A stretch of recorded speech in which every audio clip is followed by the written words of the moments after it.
Vasco e Operário de Ponta Grossa, Fluminense e Aparecidense. Operário campeão paranaense esse ano.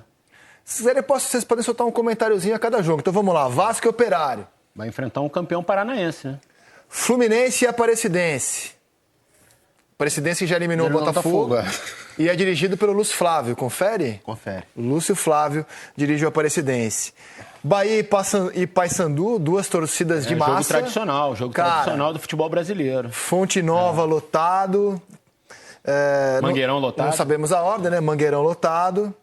Botafogo e Capital do Distrito Federal. Vai ser bom para levar o torcedor do Botafogo ao Distrito Federal, onde tem muito torcedor do Botafogo, né? Verdade. É a primeira vez que o Capital chega nessa fase também. Inter e Maracanã do Ceará. Fortaleza vai encarar o vice-campeão pernambucano, Retrô. Exato. Né? Jogo duro, hein? Jogo duro. Como eu acho também não será vida fácil a do Atlético Paranaense contra o Brusque. Difícil jogar em Brusque, cara. Difícil, campo acanhado. Sim. Né? Palmeiras e Ceará, obviamente, o confronto mais pesado, que é um confronto de Série A. Esse daí era o que ninguém queria, né? Do pote 1, ninguém queria pegar o Ceará do pote 2, porque é o time de Série A. E pelo que tem dado mostras nessa temporada, vai fazer uma brasileiro. Foi a Bragança, estava 2-0, deu um empate no fim, ganhou do Grêmio em casa com autoridade. E ganhou o Fortaleza na final. Óbvio que o time do pote 2 que ninguém queria pegar é o Ceará. Era o único time de Série A do pote 2. É uma coisa até óbvia dizer que esse é o confronto mais pesado dos que foram sorteados há pouco, Palmeiras e Ceará. Galo vai pegar o Maringá. Que sempre em casa é muito difícil de ser batido. Já venceu o Flamengo. E foi vice-campeão paranaense, né? Afinal foi Operário e Maringá, não foi esse ano? Há 2 anos atrás, o Flamengo foi a Maringá e levou de 2-0. Depois enfiou 8-2 no Rio, é verdade. Eliminou a Juventude, né? É verdade, teve aquela derrota, cara, de 2-0. É um time muito físico. Foi entre a demissão do Vitor Pereira e a contratação do Sampaoli. Qual que era o nome do interino? Mário Jorge. Mário Jorge, isso vice-campeão paranaense, né? Vice-campeão paranaense. Exatamente. Isso aí, vice-campeão paranaense. O Flamengo vai encarar o Botafogo da Paraíba e esse é um ano diferente, pelo menos, em termos de prioridade. O Flamengo está anunciando que a Copa do Brasil é a prioridade. Qual número, Eric? 3, né? 3. Botafogo da Paraíba é treinado por Antônio Carlos Zago e tem em seu elenco Henrique Dourado, ex-jogador do Flamengo, além de Camilo, ex-jogador do Botafogo. E assim, dos lugares que eu visitei pelo Brasil, a Paraíba e a capital João Pessoa, eu nunca vi uma demonstração de amor tão grande pelo Flamengo como na Paraíba e como em João Pessoa, assim. É impressionante. Talvez fora do Rio de Janeiro seja o lugar onde mais se ama o Flamengo no Brasil. Cara, você lembra que teve... O Flamengo foi campeão... Copa dos Campeões. 2001. Eu cobri essa Copa dos Campeões. Eu também fiquei impressionado, cara. Eu fiquei impressionado. Na época eu trabalhava para a revista Placar. É claro que todo mundo sabe que o Flamengo é o mais nacional dos nossos times. Ele desperta emoções. Mas na Paraíba, especialmente é em João Pessoa, cara, são lugares assim que... assim, é bizarro, chega a ser bizarro. Assim. Bizarro mesmo. Eu tive a mesma impressão que você, assim, barbearia do Flamengo, o bar do Flamengo. Tem carreata. O Flamengo ganha a Taça Guanabara, tem carreata na praia. Realmente, você tem razão. Ou seja, será um acontecimento a presença do Flamengo lá. O São Paulo vai encarar o Náutico, que eliminou um time de Série A na fase anterior, o Vitória. Sim. Perfeito. Jogo chatinho. Jogo chatinho. Jogo chato. O Náutico tá na Série C, mas é o Náutico, né? E tem aflitos, né? Não, e já eliminou um time de Série A, cara. Chatinho. O Cruzeiro vai pegar o Vila Nova, campeão também estadual. Jogo chato. Né? Um Vila Nova que arrasta a multidão. E é um time, Serra Dourada. É um time que tem meio que batido na trave para voltar para a Série A, né? Tem aumentado os investimentos aí ano após ano. Assim como o CRB. Que vai pegar o Santos. E a gente estava debatendo aqui, acho que muito time do pote 2 estava desejando o Santos por uma razão óbvia, né, cara? A possibilidade de ver o Neymar pertinho de você. Faturar uma grana com o estádio cheio.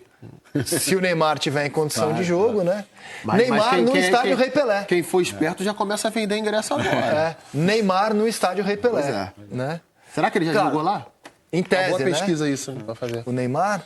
Boa pesquisa para fazer. Talvez em Copa do Brasil, porque Brasileirão, CRB eu já... Ou por seleção, não lembro agora de cabeça. Também não. Eu sei que é muito cedo para projetar a escalação do Santos, o Neymar vai ter condição. Espera-se que o Neymar volte nesse domingo contra o Fluminense. Ele treinou ontem no campo, hoje foi poupado, fez treino de academia, a ver como será o prosseguimento do craque santista.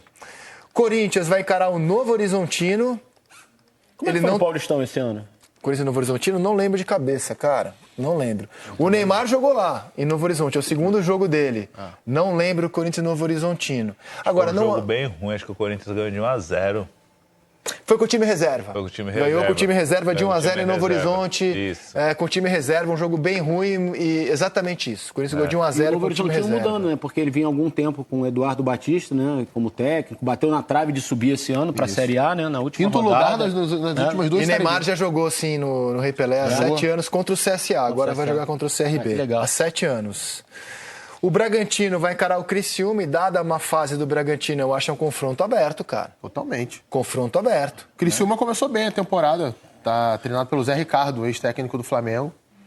E a gente sabe da força que tem dentro de casa, né? Venceu, inclusive, a Copa do Brasil. Ano passado estava na Série A, pô. E como o Grêmio sofreu para passar pelo São Raimundo, foi aqui um jogo épico, né? Passou nos pênaltis. Sofreu contra o Atlético, 3-3, jogo épico, por dedução lógica, eu acho que tem um potencial de sofrimento também contra o CSA, porque é o histórico do Grêmio do Quinteiros na Copa do Brasil. Tá fazendo muito drama, Rizek. É que agora muda que tem a volta, né? Aquele outro do Grêmio foram jogos únicos na eliminatória. Exato. Agora tem a volta. Ô, Grafa, você prefere decidir em casa ou fora, hein? Ou varia de acordo com o time? Eu preferia sempre jogar o primeiro em casa. O primeiro em casa, Já encaminha muita coisa. Já. É? Casão tá na nossa audiência, mandou uma mensagem aqui falando: Hugo Souza pegou um pênalti contra o Novo Horizontino. Foi. Pô, grande memória. Abraço, Casão. Beijo. Saudade, hein? Tudo de bom pra você. Beijo. Então é isso. Os jogos foram sorteados. Daqui a pouquinho a CBF vai estabelecer a ordem. Por dedução lógica, Palmeiras teve a maior dificuldade. Palmeiras e Ceará, o confronto de Série A. Sorteio da próxima fase da Copa do Brasil, confrontos definidos. E teve clube gigante que já vai ter pedreira pela frente, viu? Confrontos definidos e interessantes os confrontos. Terceira fase, na tela pra gente, para conferirmos como ficou. Agora a terceira fase, jogos de ida e volta nessa Copa do Brasil, tá? Jogos nas semanas do dia 30 de abril e 21 de maio. Vasco e Operário do Paraná, Fluminense e Aparecidense, Bahia e Paysandu, Botafogo e Capital do Distrito Federal, Inter e Maracanã, Fortaleza e Retrô, Atlético Paranaense e Brusque, Palmeiras e Ceará. Os confrontos definidos. Ainda temos mais uma página, turma? Com estes confrontos aí?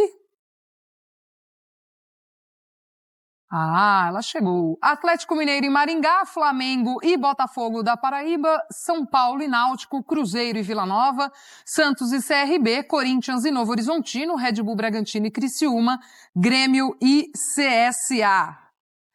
Caso de empate na soma dos dois jogos, decisão para a classificação para a quarta fase nos pênaltis. Seguimos sem gol fora de casa como critério, como acontecia já na Copa do Brasil. Falávamos de confrontos interessantes, né, Fer? Tem esse Palmeiras e Ceará, acho que o que chama mais atenção, talvez. Alguns outros confrontos bem diferentes, né, como o do Botafogo. Corinthians pegando o Novo Horizontino, um time que no futebol paulista também tem se destacado e os times costumam se encontrar. Acho que tem muita coisa interessante nessa terceira fase. Eu acho que o grande confronto é o Palmeiras e o Ceará, né? O Ceará começa forte o Campeonato Brasileiro, já foi campeão estadual. Confronto de Série A, né? Exatamente, né? Confronto de Série A, de elite. E um Ceará que tem feito aí uma temporada interessante com o Léo Condé, o Pedro Raul fazendo muitos gols e um momento de mais instabilidade do Palmeiras, né? De muita oscilação. Então já vai ser um desafio para essa equipe do Abel Ferreira tentar virar a chave e construir uma nova história na temporada. Alguns confrontos interessantes, duas torcidas muito grandes ali, Bahia e Paysandu, vai ser legal, né? Acompanhar o Paysandu que está numa Série B e o Bahia que, para mim, hoje é uma das melhores equipes do país, do ponto de vista de produção. A gente vai falar mais sobre o Bahia hoje aqui, que enfrenta o Nacional na Libertadores, e tem alguns confrontos que podem ser pegadinhas. Vasco e Operário, para mim é um confronto complicado. Operário campeão paranaense. Eles fez um trabalho muito bom. Já no ano passado, na Série B, fez um bom trabalho. Ainda o Guanais era o treinador, chegou a brigar por acesso. Agora vem no trabalho do Bruno Pivetti, campeão do Paranaense, também com expectativa de acesso, esse Operário, né, na Série B do Brasileiro. É um time para dar trabalho para esse Vasco, que a gente vai falar já também, né, Fer, que vive esse momento de turbulência. Com certeza, um time organizado, competitivo, vai ser uma partida mais dura para o Vasco. E o outro que eu destaco é o Atlético Mineiro pegando o Maringá. O Maringá eliminou o Atlético Paranaense, né, do Campeonato Estadual também do Paraná, e chegou até uma final. Né, um time também competitivo. né, com alguns jogadores interessantes ali. O Matheus Moraes, por exemplo, tem sido um cara que muita gente está de olho, né? A gente vê ali o Atlético Mineiro pegando o Maringá. E tem um outro confronto que para mim é equilibrado, apesar do favoritismo do Corinthians, que é com o Novo Horizontino. O que favorece para o Corinthians? Logística. Time do mesmo estado. Isso facilita para você não pegar uma viagem que vai desgastar muito, né, em um calendário tão exaustivo, né, tão complicado para os clubes brasileiros. Mas o Novo Horizontino é um time competitivo que vira e mexe, está batendo na trave para conseguir esse acesso para a Série A. E ele entra de novo na Série B para ser uma equipe buscando um acesso. Então acho que é um jogo também mais duro para a equipe do Corinthians do Ramon Dias. No mais, eu acho que o Novo Horizontino teve mudança ali ainda na comissão técnica também nesse início de Série B, mas vem também nesse embalo, né, de briga por acesso todo ano, no Paulistão também fazendo grandes campanhas, né? Exatamente. Eu acredito que também vai ter muito isso. E os outros confrontos a gente falava, né? Até o do Botafogo, acho que dá pra gente destacar o Botafogo contra o Capital do Distrito Federal, né? Um confronto... tem uma distância muito grande. Esse do Inter contra o Maracanã do Ceará também, né? Que são times aí inferiores contra dois de investimentos e até momentos também. Né? O Inter, ele entra como... para mim, um dos favoritos, né? Jogando muito desde a última temporada com o Roger Machado. O Flamengo pegando o Belo, né? O Botafogo da Paraíba também é muito favorito, né, nesse confronto. Uma partida que eu acho que pode ser um pouco mais complicada é a partida do Cruzeiro. Né? São tantos confrontos, se puder virar ali. Cruzeiro e Vila Nova. Cruzeiro e Vila Nova. Vila Nova campeão do Campeonato Goiano nessa temporada. Sim. Então, assim, é um time que está também numa Série B buscando um acesso. Vira e mexe também está ali brigando na parte de cima da tabela. Para o momento do Cruzeiro, que é um momento de pouco convencimento na parte do desempenho, pode ser um jogo, né, complicado para a equipe do Leonardo Jardim. Boa. Definidos, então, esses confrontos de terceira fase de Copa do Brasil, a gente, ao longo aqui da nossa programação, também vai atualizando tudo dessa sequência de Copa do Brasil. As datas, como eu falei, também ainda para serem definidas em jogos de ida e volta.